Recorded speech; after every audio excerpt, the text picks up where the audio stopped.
দেখানো হচ্ছে রাম মন্দির। রাম, লক্ষ্মণ, সীতা আর হনুমান। দেখো তো পুরো মন্দির দেখানো হচ্ছে, পুরো রাম, লক্ষ্মণ, সীতা, হনুমানের মন্দির। রাম, লক্ষ্মণ, সীতা, হনুমান। দেখো এই হনুমানজি, দেখছো হনুমান মন্দির, দেখছো হনুমান।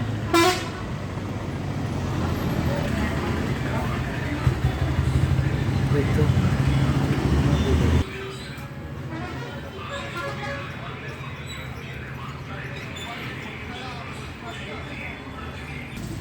সরস্বতী।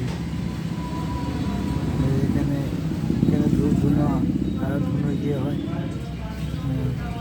ধূপ আরতি করা হয়। দেখো আরতি করা হয় এখানে, আরতি করা হয়। দেখো মহাদেব, জয় জয় মহাদেব। দেখো জয় জয় মহাদেব, জয় জয় মহাদেব। দেখছো জয় জয় মহাদেব। হনুমান, রাম, লক্ষ্মণ মন্দির, আবার মহাদেবেরও রয়েছে।